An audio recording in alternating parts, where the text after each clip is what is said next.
Welcome back. Today I want to talk about Kriya numbers, or short meditations versus longer meditations. And I want to bring this up because it keeps coming up in conversations that I have with yogis, both my students and those who ask me questions. I think it's a really relevant subject. So let's shed some light on it. Why don't we?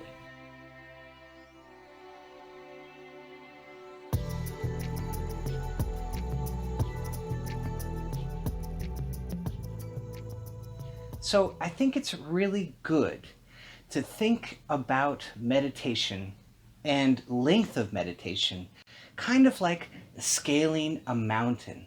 So in the beginning, we need some very good skills to climb the mountain, and we need some very good gear in our pockets to complete that climb. Without that gear and without those skills, we're never going to make it to the top of the mountain. And the thing that I want to point out most of all is that once you've actually scaled the mountain of long meditations, then you actually come down the other side and you keep the skills that you have gathered, and you keep the gear, the technology that you have gathered, you keep all of the competence and the stamina that you have gained from all of that exercise, and you begin to descend the mountain. And so your time will automatically begin to decrease. And the competence of meditation, the skill, will take over, and it will automatically shorten for you. For example, the last week I was doing my preparatory exercise, so I do the stretch, I do some Navi Kriya, and I'm about to do Kriya pranayama, and this force pushes the breath down into my lower belly, and it turns it into a very, very subtle breath. So it's just barely going along, and I'm like, okay, so forget the Kriya because the tranquil breath just happened. Now what am I going to do? Am I going to pull myself out of that and then start doing my militant Kriya work? That's not the way this is supposed to work. We're doing all of these exercises to gain skill, to gain competence, so that that competence and that skill begins to take over our meditations. And so Larry Mahasaya would tell his students over and over again, when the tranquil breath happens, just enjoy the tranquil breath. When bliss happens, when peace happens, when joy happens, just enjoy that. And that's the after effect state of poise that the practice of your pranayama or your heart rate variability breathing or your Kriya gives to you.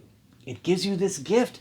And so then the hard work that you have done bears fruit, and then you enjoy the fruit. That's the idea of yoga. That when I do good works, good things happen. It's a beautiful recipe. Very simple, very straightforward. And so we climb that mountain of skill and competence and time, and then time stops mattering. Because once you go into the right hippocampus, once you go into the non-dual state, there is no time. So words, time, the perception of your body, they all begin to evaporate, all of them, all together. So the final answer is there is no time. But of course you had to scale the mountain and increase your competence and increase your skill, and then that skill takes over and the time decreases. So I'm all for long periods of meditation, when you have the skill, when you have the competence, and when you are actually enjoying it. One of the things that I've found out that I am is I'm a remedial Kriya teacher. And so every once in a while I get a student who really wanted to have deep states in meditation. And I so get that, right? And they really wanted it, and so they really plugged away. And the answer that they were told over and over again is, you're not meditating enough, you got to meditate more. I have a problem with meditation. What's the answer? You're not meditating enough, you got to do more Kriyas, you got to do more. So they're like, oh my God, I got to do more, I got to do more, I got to do more. That's the only answer. It's the only answer they could get. And I know because I was there, and that's the kind of answer I got. But it's not necessarily correct. And so what they will do is they will drive their sympathetic system to push and force and create that time in meditation and force themselves to sit there, even though they're not actually present, they're not actually meditating. And so what will develop after months or years of that is that they will end up hating Kriya. Oh my God, that's a travesty. It should be the most beautiful thing in your life, right? It should be more valuable to you than gold. And yet they hate it. And I totally understand why. It's because of this desire to increase time without gaining the skill and gaining the competence. We had to build that first before we can scale that mountain of long meditations. So I have this video called Spiritual Survival. And that is kind of the base theory behind how I teach. It has to be this base minimum that I'm not going to miss, so we keep the habit, and yet we don't turn out hating our own practice. That's a tragedy. You know, in stories, that's a tragedy.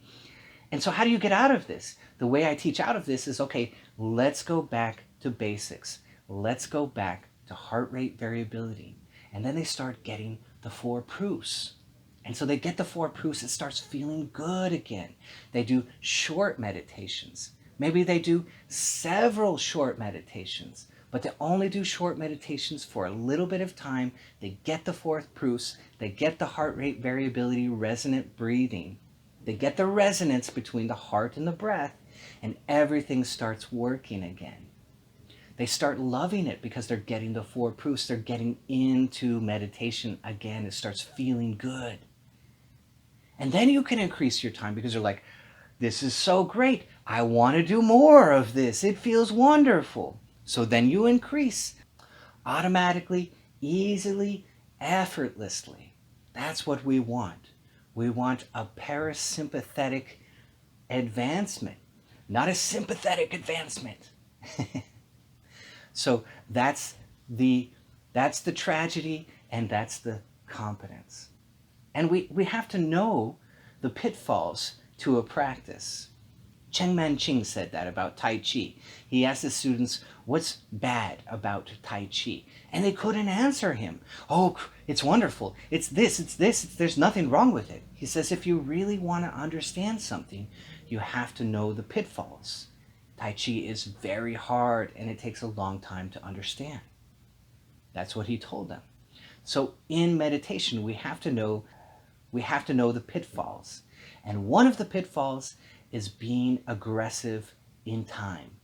It's not about time. I don't teach that way because I know about this pitfall so much.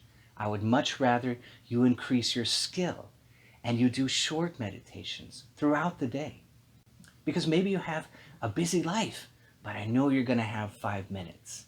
And in that 5 minutes, you can establish heart rate variability. And if you can't the first time, maybe you can the second time. And if you can do it the second time, you can do it the third time. And if you can do it the third time, you can do it over and over again. And you just keep building that skill and getting stronger in heart rate variability resonance.